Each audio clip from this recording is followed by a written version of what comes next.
Hi everyone, my name is Jamie Brandis. I am with the Colorado Small Business Development Center Network's SBDC TechSource Commercialization Program. I'd like to welcome you all today to NASA's SBIR STTR programs. We're happy to be hosting this session in collaboration with the Wyoming SBDC Network. To start, I'd like to introduce you to today's Colorado State's TechSource program. There's two components of this program that include cyber, CYA, or cover your assets, and commercialization. Cybersecurity is an important consideration for all businesses, and we have some highly specialized consultants within our network to assist with this topic. The focus is on cybersecurity topics for all levels of business and their needs, from cloud computing, security measures, using social media, to securing technology to meet compliance standards in government contracting. Support is provided to small businesses through free one-on-one consulting, training, and resources. If you're interested in receiving specialized consulting related to cybersecurity, please reach out and we'll get you connected to this side of our statewide programming. The commercialization side is designed to help support science and technology ventures throughout Colorado. Businesses are pre-startup through advanced second stage, so if you have an innovative technology, you're likely a fit for this program regardless of your stage of business. Different from many accelerators and incubators that lead to equity funding, where you give away an ownership piece of your company, SBDC TechSource Commercialization focuses especially on sources of non-dilutive capital, where there's no equity given, technology commercialization, and SBIR STTR grants. TechSource Commercialization is a specially designed program that taps subject matter experts to provide you, the science and technology entrepreneurs and companies, from pre-startup through advanced second stage with direct assistance. This comes in the form of customized expert consulting at no cost to you, and through relevant workshops, events, and accelerator programs in person whenever possible and online throughout the year. Topics include SBIR, STTR, and advanced industry grant proposals, R&D tax credits, technology commercialization, government accounting, IP protection, market research, market sizing, strategic and tactical planning, access to capital, and much more.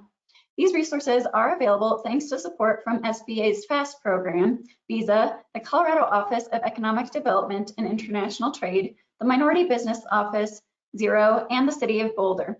If you're a business located in a rural part of Colorado or a minority or women-owned, we may have additional resources to help you, so please reach out. I'd also like to thank our collaborating partner on this webinar, the Wyoming SBDC Network. We're joined today by Kelly Hagler-Cornish, who runs the SBIR STTR initiative for Wyoming. Kelly, if you'd like to introduce your program, please go for it. Hey, good morning, everyone. I'm Kelly with the Wyoming SBDC Network. I run the Wyoming SBIR STTR initiative for Wyoming residents. We, in addition to a lot of the programs that were mentioned by Jamie, we have a Wyoming Phase 0, which is a $5,000 contract that small businesses can apply for to help them prepare their Phase 1 proposals and Phase 2s. Also, the state of Wyoming has SBIR matching funds for Phase 1 and Phase 2s. So if you're a Wyoming resident and attending this NASA program, please reach out and let's see how we can help you be successful. Thanks, everybody. Awesome. Thank you, Kelly. So I just want to go over some quick logistical things before we get started. After this webinar, if you're interested in meeting one-on-one with an SBDC TechSource specialist or attending events, workshops, or webinars, please visit our website. It's sbdc-techsource.org. Today's webinar is being recorded, and you'll receive an email following today's presentation with a link to the recording. You'll also receive a copy of today's presentation slides. And just a few housekeeping things. Everyone is currently on mute. If you do have questions, please type them into the chat bar and we'll try to get to them at the end of today's session. We will leave about 30 minutes of time for Q&A, so please do submit those questions and we'll get to as many as we can. So at this point, I would like to introduce today's webinar presenter, Dr. Keith Woodman. Dr. Keith Woodman is NASA's SBIR STTR Mission Directorate Liaison for the Science Technology Mission Directorate. He began his career at NASA in 1988 and spent the first part of his career developing technologies for many of NASA's aeronautic, science, and spaceflight projects. He has a passion for helping people who are developing technologies succeed, especially small companies. He led the design and integration of a hydrogen leak detection system onto the Discovery Space Shuttle, and he's the co-inventor of a patented and licensed data acquisition system for vehicles and structures. Since transitioning from systems development, his career has been dedicated to technology assessment and management for many of NASA's major programs. Dr. Keith Woodman holds a Bachelor of Science degree in Applied Physics from Christopher Newport University, a Master's of Engineering Management from George Washington University, concentrating in technology assessment, and a doctorate from Old Dominion University for Engineering Management, concentrating in complex systems analysis and development. In addition, since 2011, he has also served as an adjunct professor for the American Public University System's Space Studies Department, where he has taught for more than 70 graduate level classes. Thank you so much, Dr. Keith, for being here today, and I will turn it to you. All right, thank you, Jamie, for that introduction. It looks like my microphone's coming through, so I'll begin the presentation.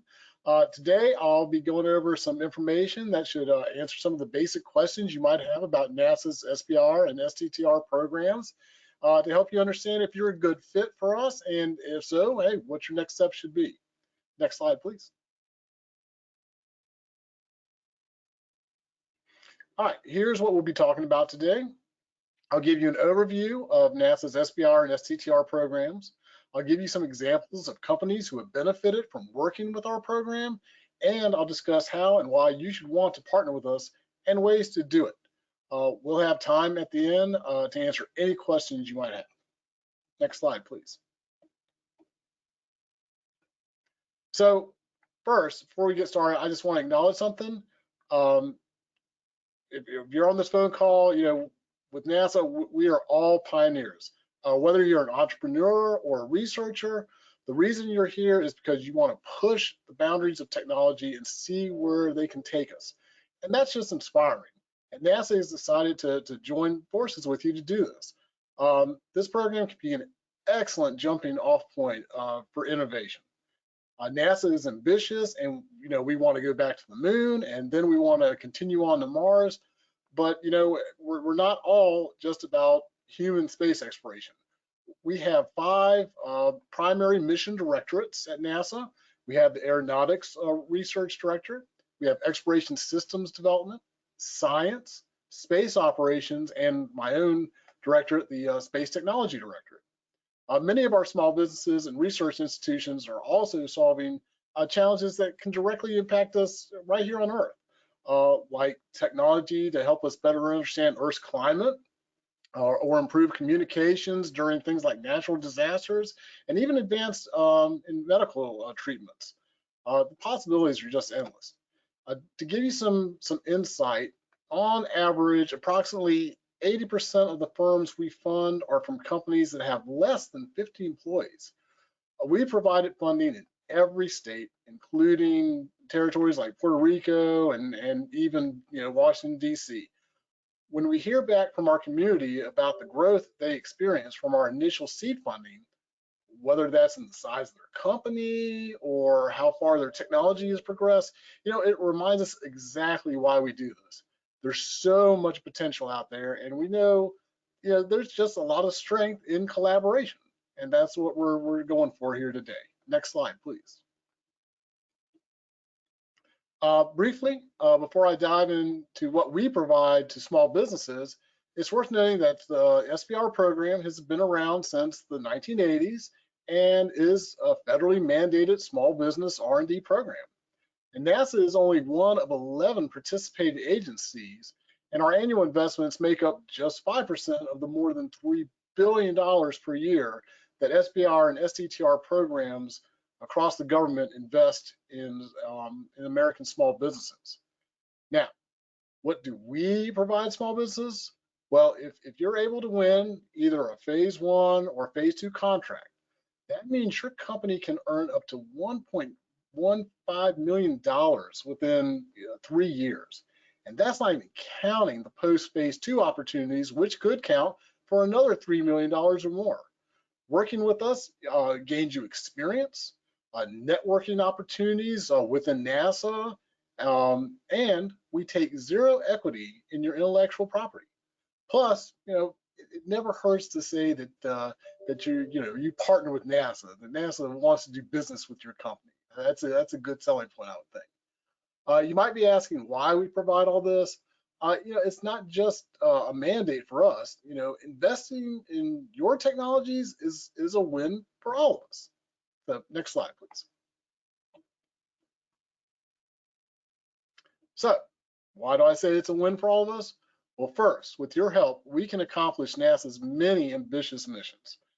For example, the NASA Perseverance rover has several science missions and functions with numerous areas of focus, including detection of extinct life, collection of Martian soil samples for return to Earth, experimentation with oxygen generation from the Martian atmosphere, and as I'm sure a lot of you have seen, the deployment of a small helicopter to assist with identification of areas for further exploration on Mars. The 8 technologies highlighted on this slide were each developed in part with funding from NASA's SBIR STTR program. It's so exciting for us to see when a technology, hey, not only makes it into space, but makes it all the way to Mars. It's great. Next slide, please. We've also seen some SBIR-derived technologies make it to the International Space Station. From healthcare to climate change and emergency response, these are just some of the examples of SBIR-derived technologies tested on the ISS for our benefit right here on Earth. For example, we've helped develop a lot of technologies for Earth monitoring, like LIDARs used to study the atmosphere, and specialized ultraviolet sensors to help us spot things like oil spills in the ocean and fires on land. We've also developed biomedical technology that can help create artificial retinas and even 3D print human tissue. These technologies made for space, they can really benefit all of us here right on Earth. Next slide, please. Excuse me, I'll take a little water break. Continuing with that theme of winning, we also benefit the American taxpayer through innovations created, especially those that lead to commercial use. A great example is a technology NASA funded to benefit Earth science. As we all know, water is critical to sustaining life, especially when it comes to the world's food supply. Water conservation is also important, so looking at exactly which crops need water on multi-acre farms goes a long way. NASA's Soil Moisture Active Passive mission uses satellite technology to monitor droughts, predict flooding, and assist in crop productivity. However, the nuances of the Earth's surface can be easily missed by satellites. They're just too far out, right? So to address this gap, the NASA SBIR program funded Black Swift Technologies to create a small unmanned aircraft system, or SUAS, to help NASA get a clearer picture of soil moisture. Under Black Swift's technology, NASA scientists got better water measurements because they were able to get much closer to the source. And this helped greatly reduce misleading results generated by the satellite imagery. Using this technology, farmers can determine where water and fertilizer is required efficiently, row by row. The benefits of this are twofold. Not only will water be conserved, but the groundwater can be protected by not overusing fertilizer. This technology and the data it's capable of producing may have even more far-reaching benefits, potentially being used to help save lives through better water management and fire, flood, and drought hazard monitoring. So Black Swift developed its soil moisture mapping technology by winning SBIR phase 1, 2, they won the 2E, and they even won CCRPP awards, which helped them to get to more commercial success. And all these awards together totaled over $1.3 million. And now, beyond NASA, Black Swift has successfully commercialized their technology. And hey, you can find out all about it by going to their website there in the link. Next slide, please. So here are some other comments from our participants, and these are the kind of comments why people like myself and many others at NASA, we just love working for the SBIR and STTR program. We love seeing small businesses succeed and seeing them take pride in helping the US's space and aeronautics programs succeed. You know, we just can't do it without y'all. Next slide, please. So, who can participate in the SBIR program? Well, SBIR is limited to small businesses, and that means those US businesses with less than 500 people. So, and these companies, they're the ones we're looking for are dedicated to the research and development of space and aeronautics technology. And if that's not what your company does, if you're not doing space and aeronautics technology, there are, like I said, 10 other government agencies with their own SBIR programs that you can check out. Also, the STTR program is a set aside specifically for small businesses who are able to partner with research institutions. And by that, we normally mean colleges and universities, although there are some others. So let's go to the next slide, and I'll talk a little bit more about STTR specifics. So we truly believe that strong innovation comes from wider participation, and that's why our STTR program is just as important to us as our SBIR program. It exists to unlock the power and innovative thinking in our nation's research institutions. Like I said on the last slide, to pursue STTR funding, small businesses must be formally partnered with a research institution. We know partnership can be tricky to get going, so we allow a longer period of performance for STTR, 13 months for STTR phase ones as opposed to just 6 months for the SBIR phase ones. Also, for an SBIR, your principal investigator has to be at least 50% employed by the small business proposing, but for an STTR, the PI can be employed by either the small business or the research institution. So those are the differences between the two programs. Next slide, please. Speaking of wider participation, as part of NASA's agency-wide dedication to support diversity and inclusion, we have several initiatives to actively foster more diverse participation in our program. The STTR program was launched just this year, and it gives grants to help small businesses who are partnered with historically Black colleges and universities or minority serving institutions to prepare proposals for our STTR solicitation. We also have the Mythic Space Tank pitch competition, and you can just kind of think of that as Shark Tank, but for NASA. We also have our intern diversity of supplement working group, which created 2-year internships opportunities for students at minority serving institutions. And finally, and this is one I am very personally involved with, is NASA has started a partnership with the MSI Research and Development Consortium, or MSRDC, to help us connect and communicate with all the HBCUs and MSIs across the country and let them know about our STTR opportunities. And not only is MSRDC going to help us get the word out about our STTR program, but they will actively try and facilitate partnerships between HBCUs and small businesses and even help with proposal development. So just a bunch of really great programs right here, really trying to increase the diversity of our program, something we're very actively trying to do.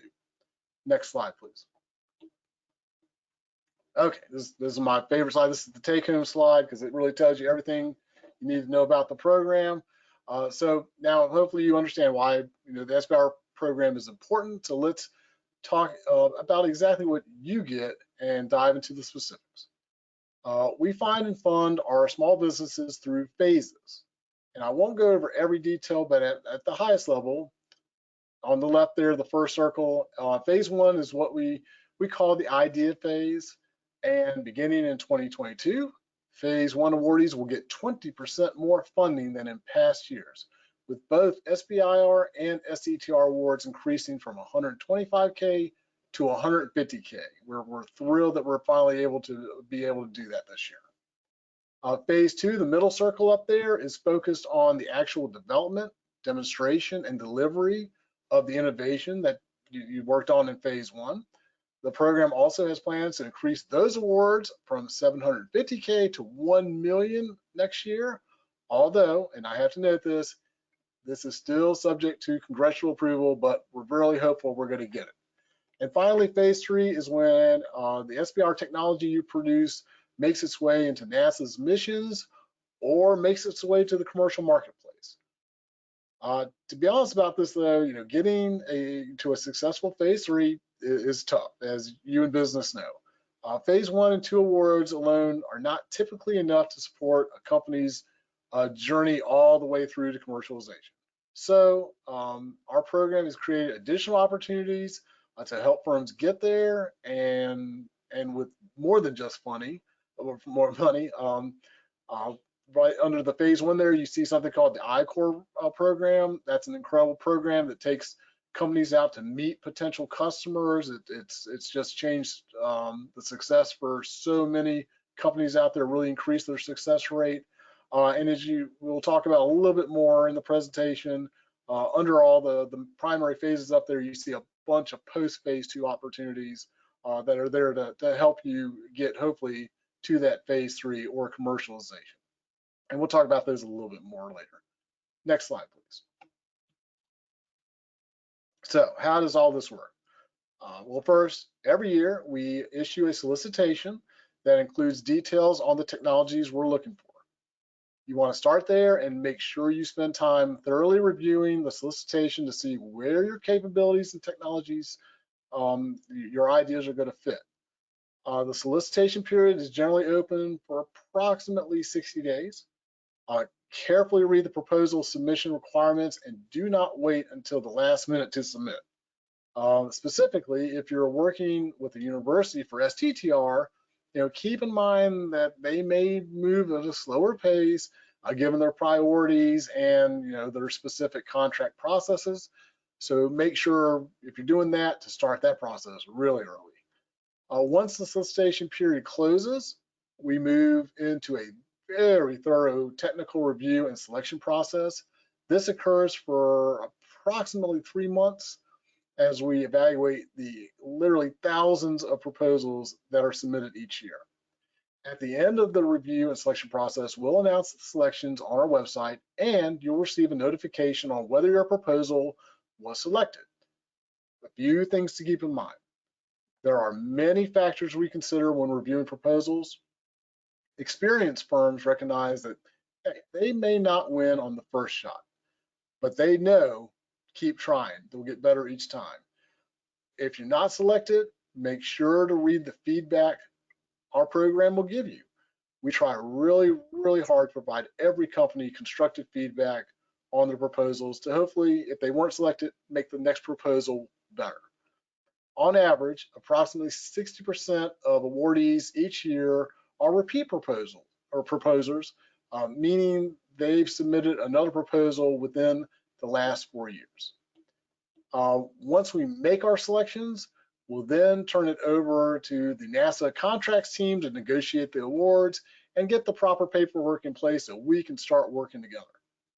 If you are successful with your phase 1 and want to compete for phase 2 funding, your phase 2 proposal is going to be due by the last day of your phase 1 contract, which, just like your phase 1 proposal, is going to be submitted through our electronic handbook. That's the IT program we use that handles all our SBIR stuff, including proposals and reviews and everything like that.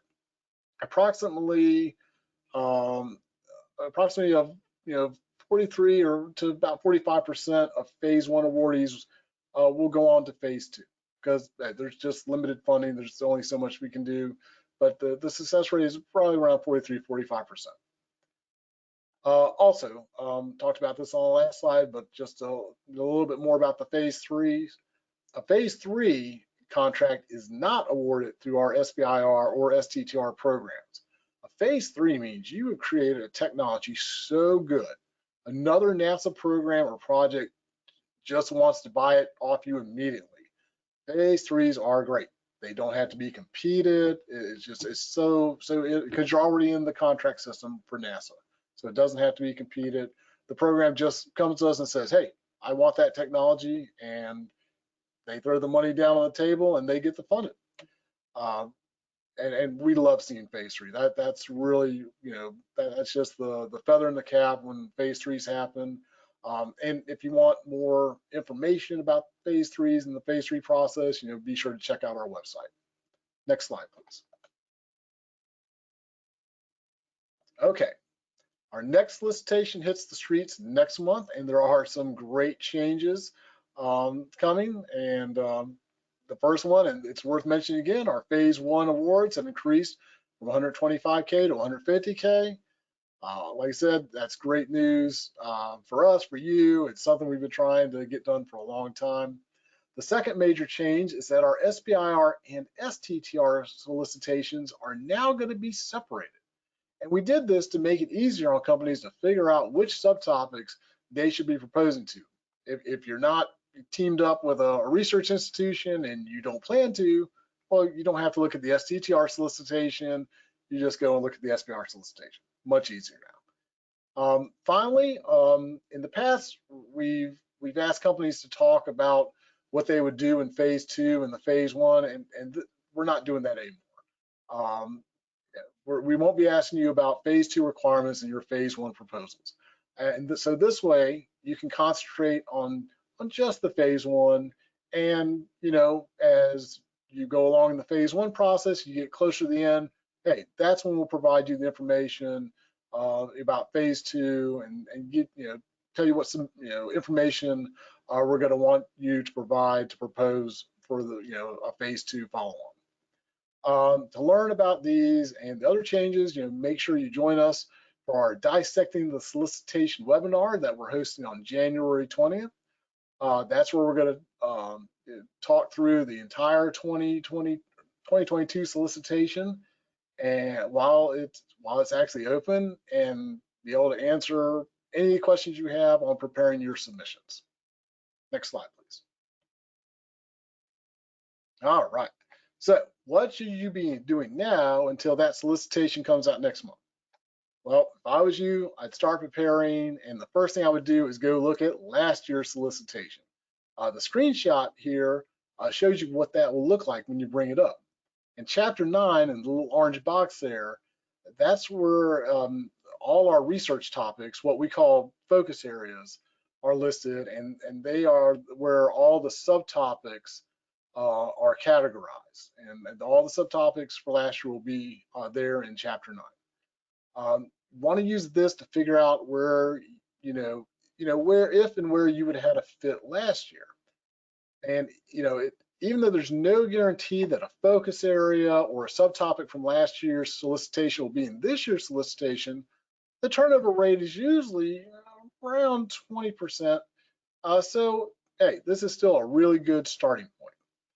If you find that last year your best match would have been an STTR subtopic, start trying to find a research institute to partner with if you don't already have one, just in case that subtopic or a very similar one is offered this year. Okay, so also be sure to sign up for our newsletter and other communications. And if you have a general sense of which NASA center is interested in the type of work you do, be sure to reach out to the center's SBIR lead, what we call a center technology transfer lead or liaison. Finally, be sure to check out that last link there to find out what other assistance we offer that you might qualify for. Next slide, please. In addition to the assistance available, I've already talked about, here are some more resources for you. We have a resource library which contains detailed information on a lot of the things I've discussed today. We also have our events calendar where you can find information on our upcoming events, like the Dissecting the Solicitation webinar, which is going to be on January 20th, which I've already discussed, but I'm really pushing it because it's going to be a really great event. We also have a site dedicated to all the successes our SBIR businesses are having. Be sure to also check out our blog, and at the last link there, you can also find contacts within our SBIR program at these links. The center leads I talked about, the mission director leads like myself, we're all in there. Next slide, please. All right, and that's it for the presentation. So I think I'm going to hand it back over to Jamie to prepare us for our Q&A session.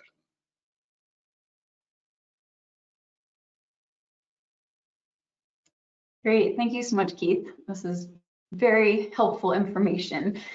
So I do want to open it to everyone. If you do have questions, please put them into the chat and we will get to as many as we can in the next half hour or so. So I know there was one that just kind of had a clarifying question about the time frames. So this one said about the 6 months for phase 1. They just wanted to make sure that was the correct timing. So maybe you can explain that a little more about how much time is spent on each phase and why. Maybe.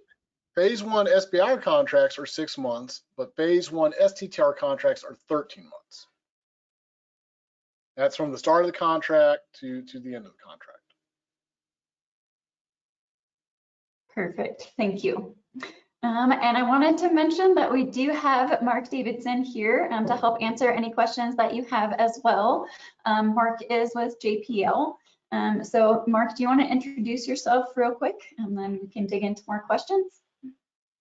Thank you, Jamie. Good morning and good afternoon to all. Keith, that was a spectacular presentation. You deserve a NASA meritorious raise for that presentation that you gave, Keith. That was very well done. And to the context of the STTR question, seriously, that's because of the academic year calendars. Not all research institutions, universities operate full scale during the summer. So NASA has decided that the STTR phase 1s will operate for 13 months to allow for lab access at the research institutions that the companies are partnered with. So as Jamie mentioned, I'm the Center Technology Transfer Lead for the Jet Propulsion Laboratory in Pasadena, California.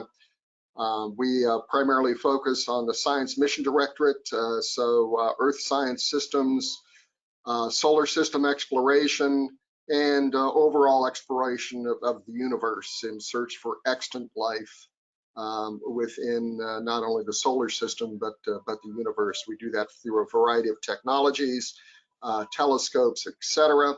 And we are an ardent supporter and participant in the SBIR program. As Keith had in the body of his presentation, the Perseverance rover, we have no less than 7 technologies that are roving around Mars today that actually had their inception through the SBIR program many years ago.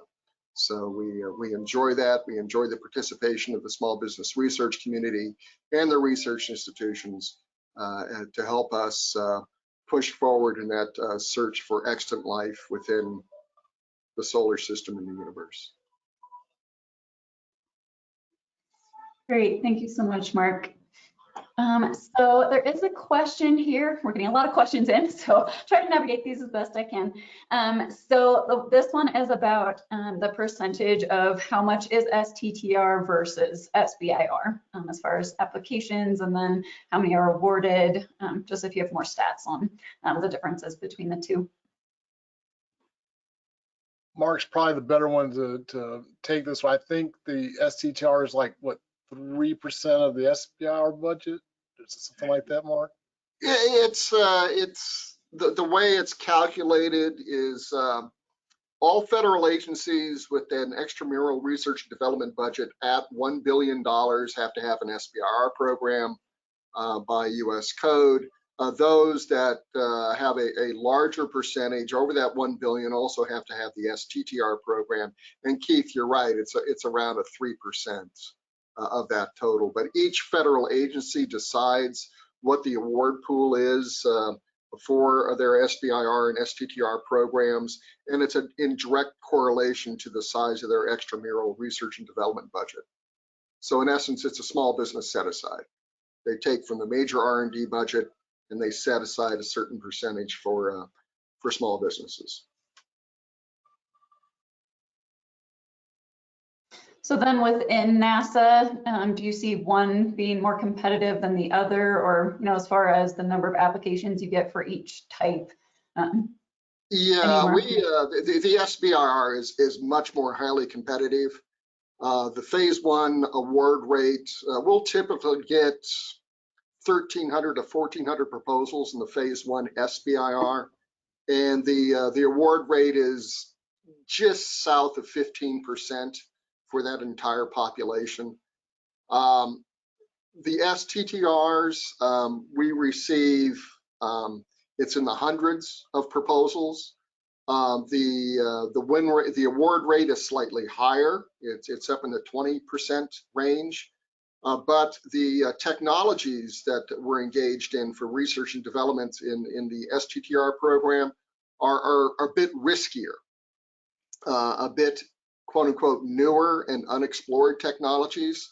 And that's why it's important to have a research institution and academia involved in the body of the STTR research. The SBIR research is a bit more grounded and mature, and the STTR is a bit more immature and riskier. And one other thing to note is that the SBIRs are driven by the mission directorates I mentioned, while the STTRs are more driven by the 10 NASA centers.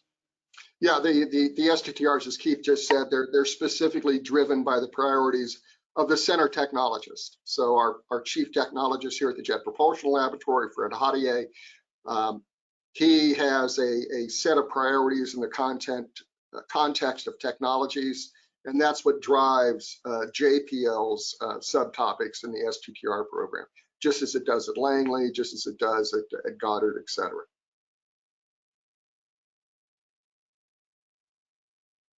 Great, thank you so much. So there is a question here, actually a couple of them kind of related to the level of technology that they should be at when they do apply for these. So this one is asking, is it truly R&D? Could you already have a technology that maybe just adapting with a new approach, or kind of what are you looking at there? Then there's also a question about the TRL level, and if there's a specific level that you usually expect to see for these applications. Keith, it looks like you have an answer to that. Actually, I was about to say, I bet Mark's had a good answer, but yeah, I mean, so like Mark mentioned right off the bat, the STTRs are going to be looking generally at the lower TRL level, the more ideation levels, 1, 2, maybe 3. For the SBIRs, we're up a little bit more than that. I mean, it could be 2, 3, 4 for the phase 1. When we're looking at it, sometimes we're looking, for ideation, we just have a problem and we're looking for ideas to come in and attack it. And sometimes we're looking for point solutions where we kind of know the technology and yeah, it's more of a, do you have a technology that could possibly be adapted to fill this need?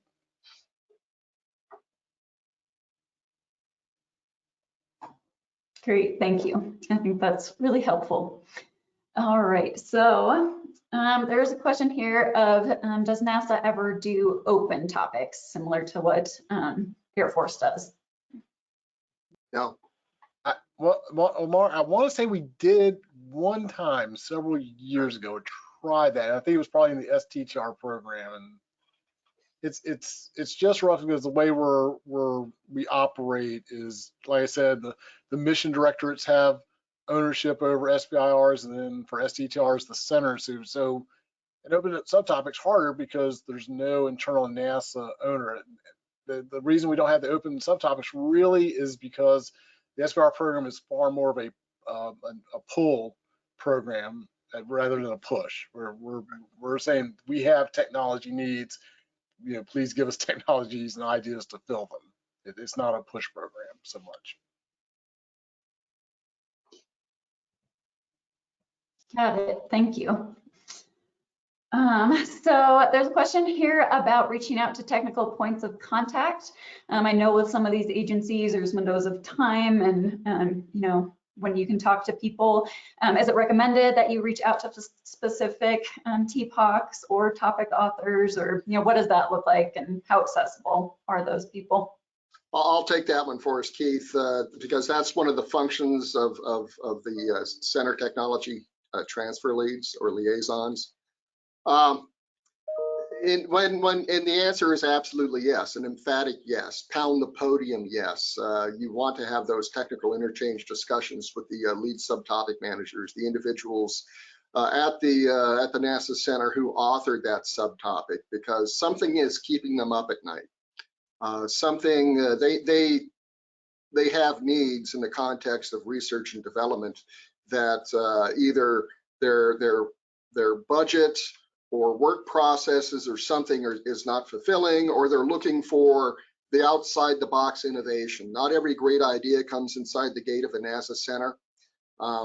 So much of it comes from outside of NASA and the collaboration, working especially with the small business community because of the agility and the drive in that community.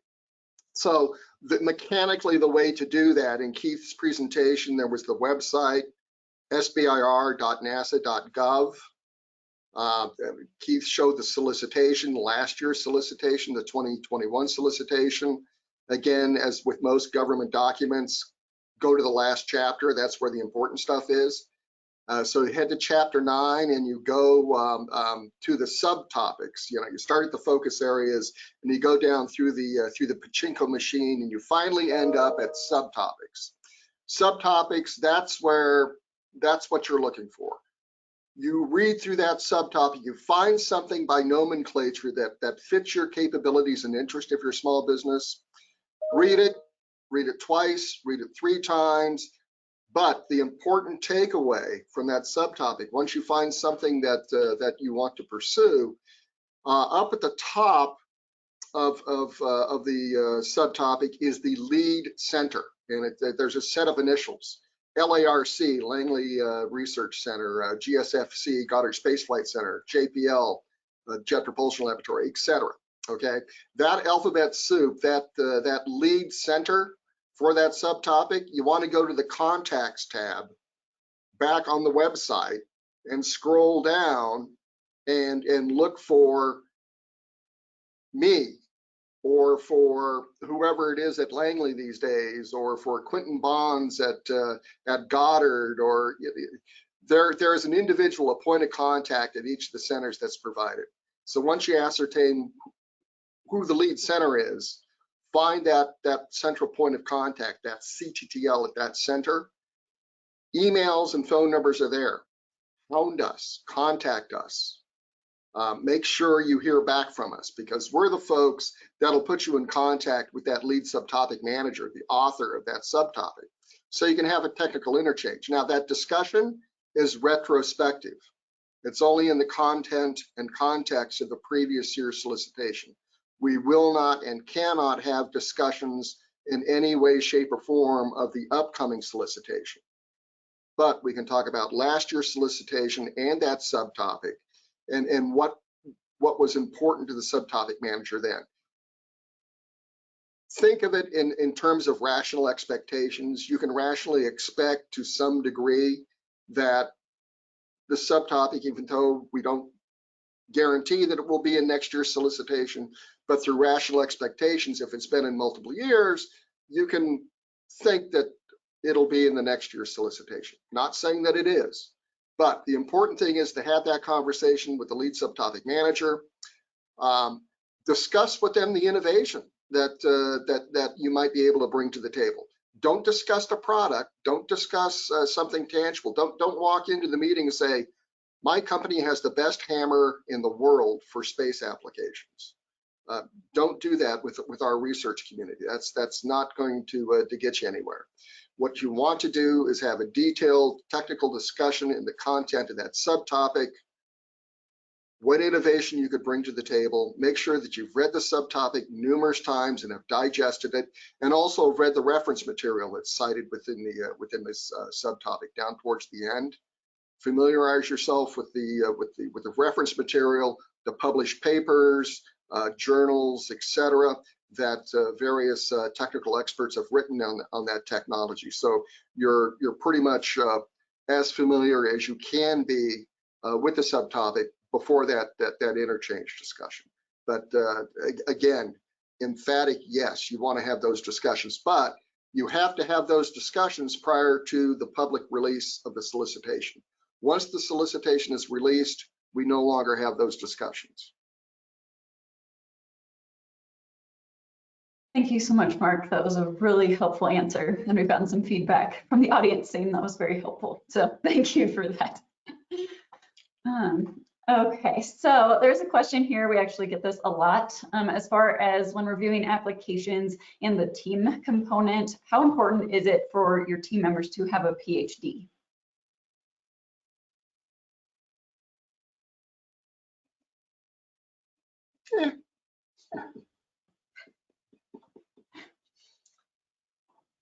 Oh, sorry, I had to completely come back into the webinar. It just completely kicked me out. So It's you know, I was kind of flippant there with my you know, it's not critical. Really, it's the strength of the team and the reputation of the team, and that reputation is through past performance. Now, if you're brand new, if you're a fresh out postdoc and you don't have that performance, we're not going to hold that against you in the review of the content of your proposal. Something that adds value, as my lengthy answer that I just provided on whether or not you should have those conversations with the lead subtopic manager. That's part of the process. That helps to build your reputation through building the relationship with the lead subtopic manager and having those discussions, because the lead subtopic manager is a very integral key and participant in the review and recommendation process for awards. So as I say, it's not critical that the PI be a PhD, but it certainly doesn't hurt. But as I say, it's more reputational and previous performance. I mean, if your company, as I said, is brand new and hasn't had any commercialization success or hasn't participated in SBIRs, we certainly take that into account. But if you have, make sure that you highlight that in the content of your proposal where appropriate. And there's also support documentation that we want to have filed in conjunction with the proposal. And one of those is the Commercial Metrics Survey, the CMS. Make sure you keep that up to date with what you've done as far as your SBIRs with other federal agencies, or if you've taken a technology to market and it's been procured by another federal agency or actually sold in the commercial market space. Make sure you communicate that in the documentation that supports your proposal where appropriate. Perfect, that makes a lot of sense. All right, so this is a question regarding letters of commitment. So this person is asking, can you discuss the letters of commitment to move from phase 1 to phase 2? Given the TRL level at the end of phase 1, it can be challenging to get a letter of commitment. So do most successful phase 2 proposals include letters of commitment? Again, an answer is yes. NASA conducts a separate review of Section 7 of all the phase 2 proposals. Section 7 is the commercialization plan, the post-phase 2 commercialization plan for your technology. How are you as a company proposing to bring this technology to market once it's mature and de-risked enough? What is your identified market? Have you segmented that market, et cetera? And if you have a letter of capital commitment from a potential future customer or a venture capitalist or private equity firm, that is very important in the context of the review of your commercialization plan. Now, there's a big difference between letters of capital commitment and letters of support. We see letters of support all the time. We don't want letters of support. You can wallpaper your office with letters of support. They're ubiquitous within SBIR programs. A letter of capital commitment is just that. That's somebody committing to provide capital resources in kind, plant, property, equipment, or cash if certain conditions are met by the company in the development of their technology when it's ready to go into a commercial or federal marketplace.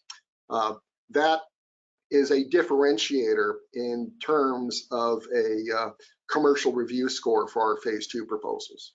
If you have a letter of capital commitment, you'll stand typically head and shoulders above those companies that don't have a letter of capital commitment. And also, in the past, we have in solicitations stated, don't provide letters of support. Letters of support will not be considered. So that you're just wasting page count if you put in letters of support. Yeah, that's what I was going to say. It counts against your page count. Yeah. Letters of capital commitment, on the other hand, those can be a differentiator in the scoring.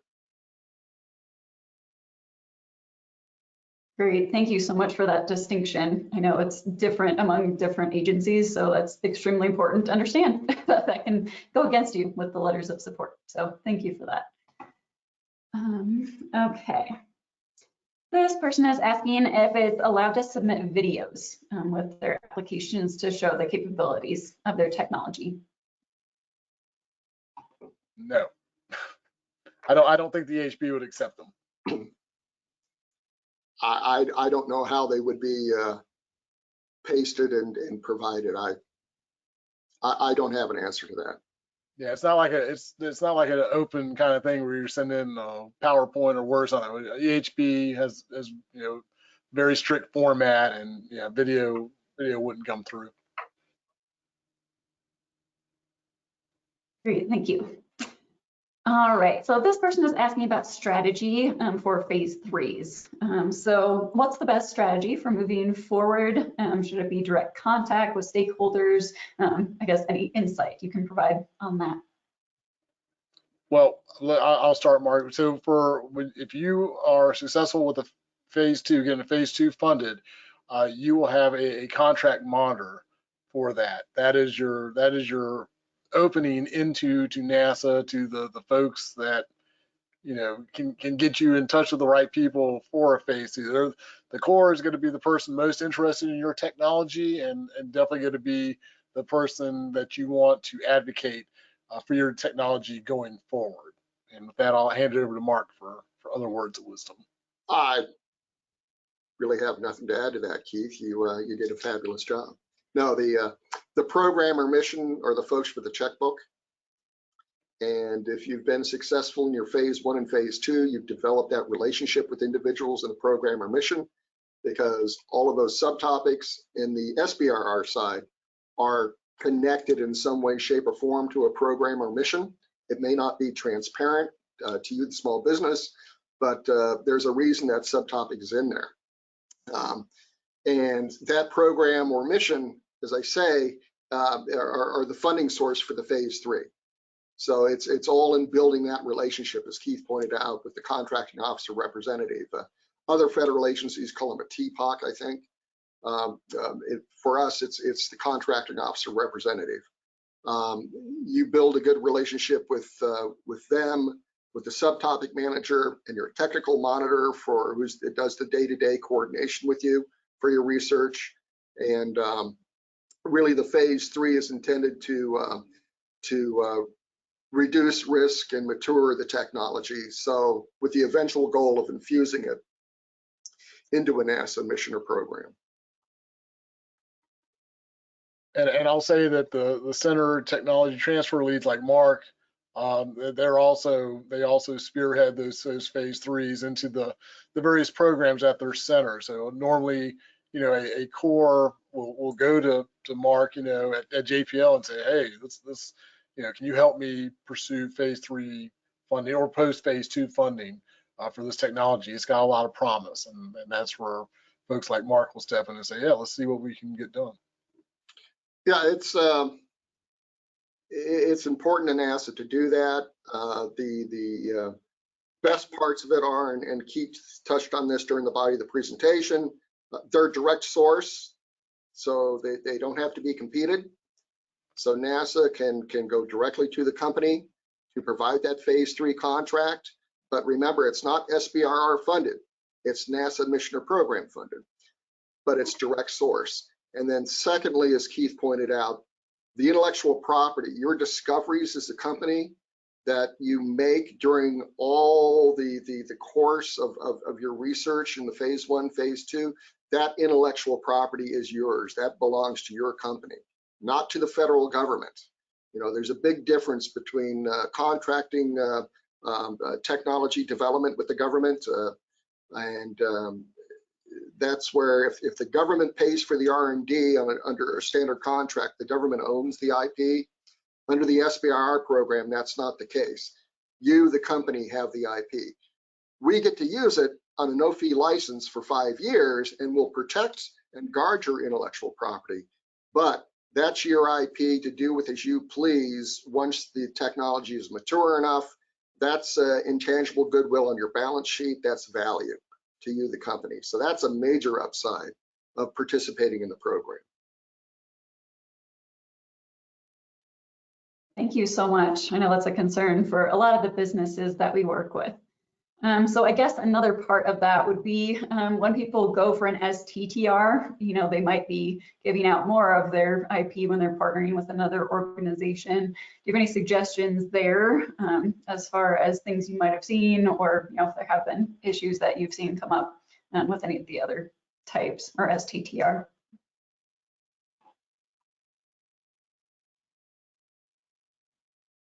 Yeah, I haven't dealt with STTR as much as you, Mark. So I can't. Thanks, Kate. You know, there's a specific agreement between the research institution and the small business in the SBC. So any provisos or activities in that context are contained within that agreement between the small business and the research institution. So that's where I would refer you to. Great, thank you. All right, let's see. This person actually said that for other NASA programs, they've learned a lot by being on proposal review committees. They're wondering if you solicit participation in SBIR STTR reviews from outside of NASA. Well, as Mark can definitely talk to, only for our phase 2 independent commercial review, which Mark actually organized this for us.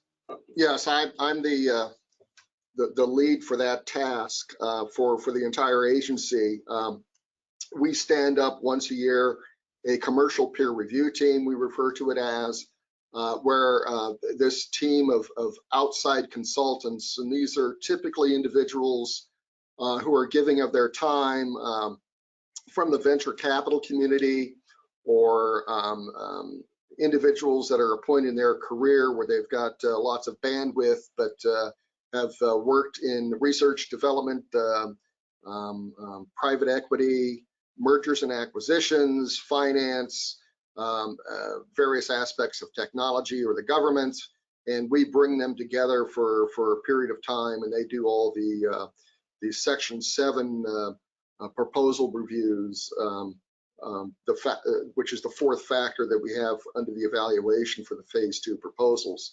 We're always looking for fresh talent to join that esteemed group.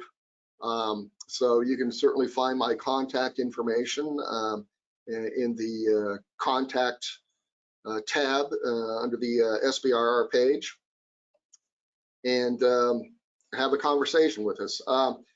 There is also allowance, and this is under US code, I can't remember the particular title, but that's where you can bring in, the federal agencies can bring in outside consultants from time to time for use. And I do believe, Keith, correct me if I'm wrong, which sometimes I am, that that some centers do bring in outside technical expertise from time to time to do part of the technical reviews. It is permissible. We can use our NASA contract support for that, but I don't know about going out to someone who's not already with, you know, under NASA contract. Right.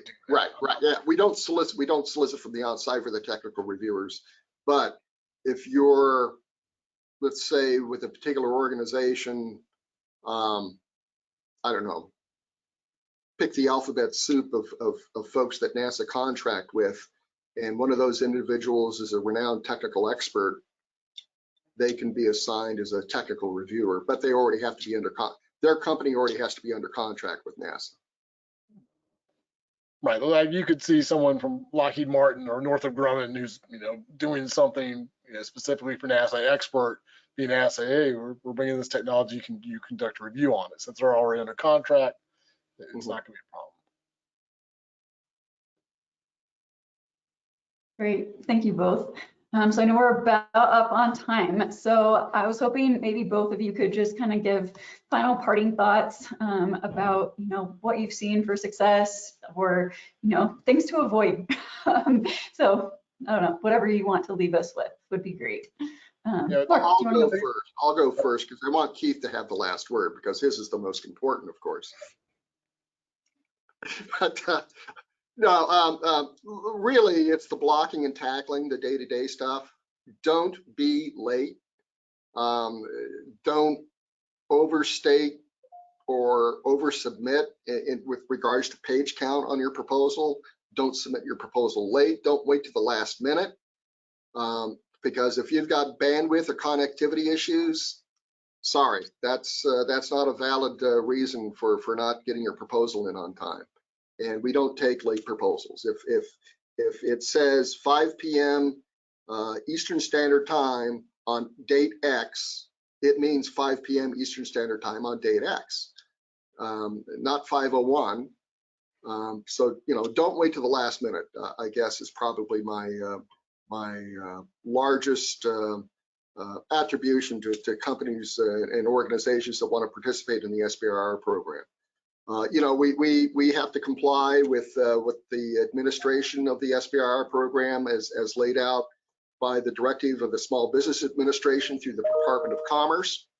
So, you have to be at or under 500 employees. You have to be a registered U.S. company with your operations in the United States. You have to be 51% owned either by a U.S. citizen or a U.S. person, meaning a green card holder. You can't be majority held or have venture capital ownership.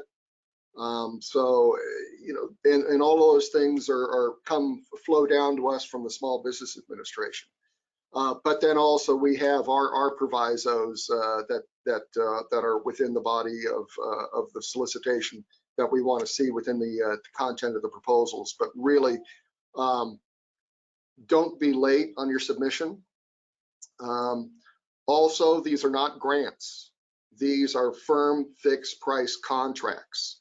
And they are handled as such and administered as such, as Keith said, through our NASA Shared Services Center down at the Stennis Space Flight Center in Mississippi.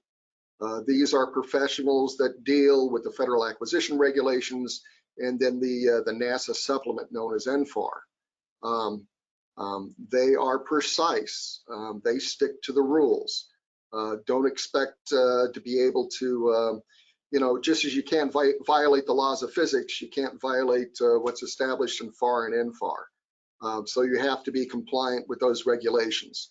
And those are the same regulations that major contractors that work with us have to deal with. Well, guess what? You have to deal with those also. But there's plenty of resources within NASA through your contracting officer representative and other individuals at the centers in the contracts organizations to assist you with your compliance. The neat thing is there's one portal that we do all of our business through. It's the electronic handbook. And when you log on to sbir.nasa.gov, you can discover the URL for the electronic handbook. You can create an account if you're a small business. That's where you also sign up for our newsletters, et cetera, by providing your data and information. So I would urge you to do that. But just to close the loop, and then I'll let Keith give the eloquent closing remarks. Don't be late. Keith. That's very good advice. And the second piece of advice I will give is remember, this is a technology pull, not a technology push. I'm sure Mark is just like me. We talk to hundreds of companies every year, and the first thing they say is, I've got this great technology I want you to fund. Well, that's great. Do I actually have a need for it in my solicitation somewhere?